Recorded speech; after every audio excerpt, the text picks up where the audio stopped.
Okay guys, welcome in. Today we got a new Air Max that we are drawing. Air Max 1, original OG, one that had the air cushioning in the back. The original, talk a little bit about the history throughout, but I want to get us started right away. As I start with most of my shoes, I will do kind of that L shape over here. I'll start off really lightly and then kind of go straight across here. This one has a little bit of curve to it, not only on the back, so the back has a little bit of a curve over here, and then it kind of bumps out for that sole part of it.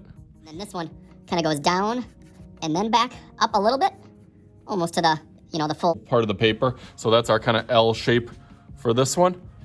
It goes up a little bit over here, and this one's pretty pointy. It's a little bit more narrow than some of the other ones. I tell people when they do shoes, you want to you don't want it to be too thick that it looks like a slipper, but you don't want it too thin that it looks kind of like an elf shoe. You round that edge, it'll go up at a diagonal. So it kind of goes up towards that diagonal, but it goes a little bit flat and then over. Almost about the same size, maybe a little bit lower.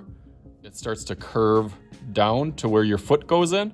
And then loops right back up and over. And that's kind of that little spot where your foot actually goes in. Now I can go over a little bit darker so you can see.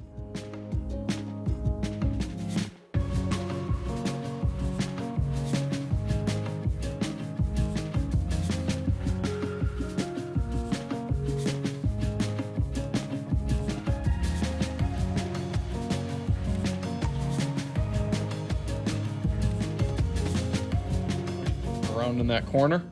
Okay, so now I think we got that basic shape. That looks pretty nice. Okay, first thing I'm gonna do is that midsole. I'm gonna start with that little bump over here. Maybe about a finger size. Straight, and then up. Straight, and then up.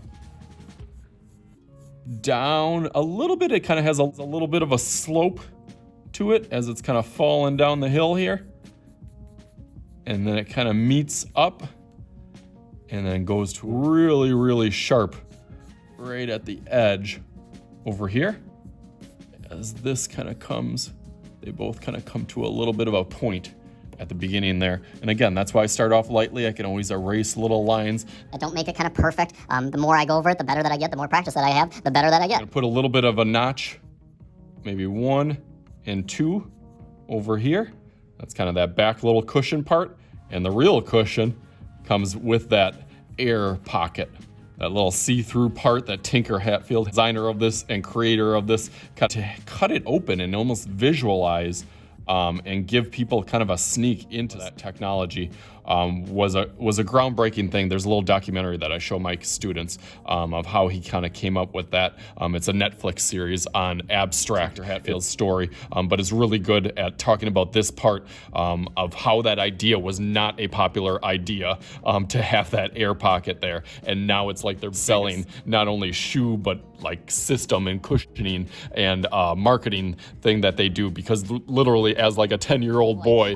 Being able to have air in your shoes, you thought you could fly, you could run fast, you could jump higher. That was a good marketing ploy for them. So that is the last little part over here that we're gonna add, is that little bubble. I'm gonna go up a little bit on that midsole. This one kind of stretches up and then goes down.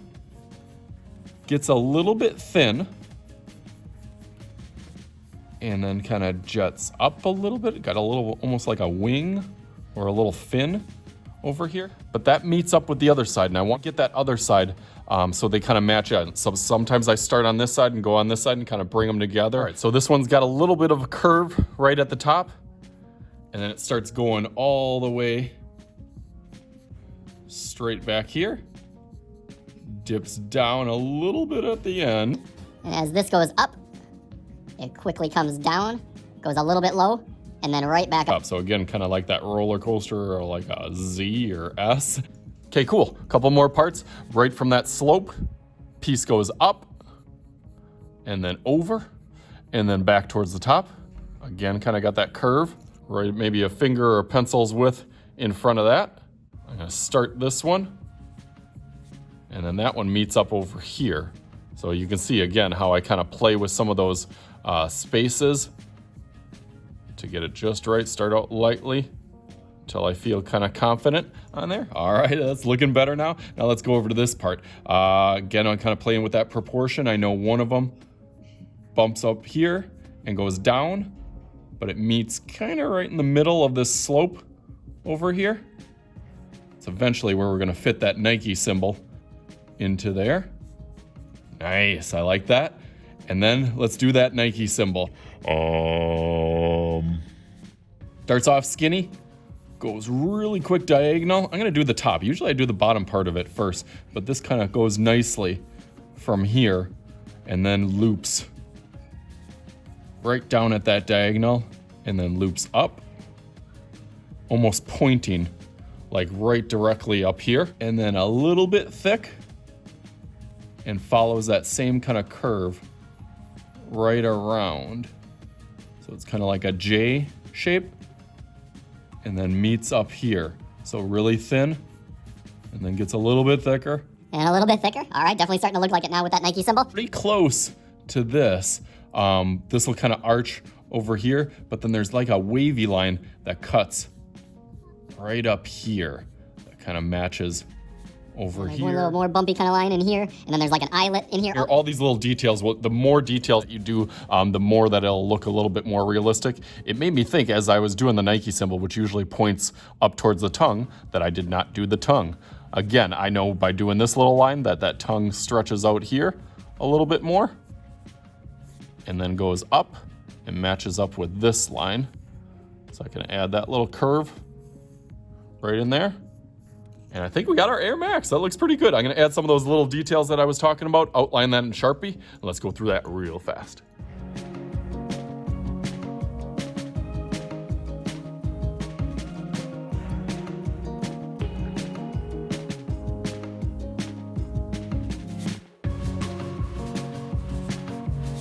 All right, you ready to see it? Oh, you gotta see it through the air pocket. 3, 2, 1, boom.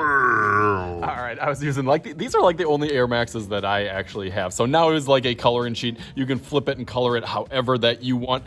We can do a little magical trick here. So I can flip this around and there it is, Air Max 1, the original. Kind of twisted up with a little primary colors, of course I had to do it. Art twist, of course. So hopefully you guys had fun with this. Of course, I know I did because it's shoes. So as always, this is Mr. Shooty's Art Channel. I am Mr. Shooty, and we'll talk to you guys later.